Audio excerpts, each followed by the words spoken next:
some things that government can do to help us, and then there's some things that government can do to not hurt us. Okay, so let's break that into two. The things that government can do to help us. You know, starting a business in state government, one of the things that the Bredesen administration did, and I wasn't personally involved in this to save the reasons on this, but what was called the fast track. Mm-hmm. You know, you almost had to have a lawyer to start a business in the state of Tennessee.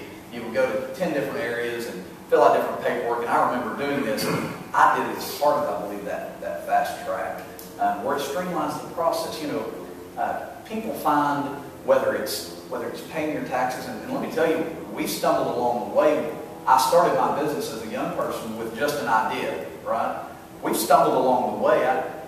This is actually the second business. The first business I started with a partner. I bought him out after a while. But there are things that, like I say, as a small business owner, you're wearing a lot of hats. You know, it's hard to know everything you need to do because your core competency is this. And sometimes you feel like I'm spending 50% of my time on that, and the other 50%, if not more, just trying to figure out what I need to do, just get firefighting. So that it's true, and government can be more friendly in both, excuse me, in both helping to set up your business, in both making sure that it's a clear process, and those type of things. You know, some industries in the permitting process, you know, getting permits to do things. In development and things like that they can be more streamlined. And in government, when you ask a question, too many times you ask a question and you're not sure what you need to ask. You think you're asking the right question. Well, there's a big difference between that person didn't ask the right question. I'll give them the answer that they asked the question for. I know that's not what they needed, but I won't share that with them. I'll just give them. And then you find out that's not the right question, and you have to come back, and it takes 3 or 4 times in a couple of months to get the right answer. We need to make sure that we're creating culture in government that is not so throw up a barrier. You know, that it's, hey, you're asking this question, but are you trying to do this or this or this? I do this all day long, and it seems like that's where you're going. Is that what we're talking about? Okay, that's what I ran into with my engineering business, because I was doing industrial automation, and I said, well, I believe that I'm exempt of sales and use tax because I'm building machinery for a manufacturing facility. And the answers were different depending on who I spoke to, and the day of the week. You know, like one person was like, no, you have to pay. Some person was like, oh yeah, you should be exempt. Well, how do I get exempt? I'm not sure. You know, I mean, it's just like all over the place. And then finally I figured it out when they did send me a form that I was exempt. Right. Well, that's the one side of it. That's exactly right. And that's the one side of it as being helpful. I think the other side of it is this.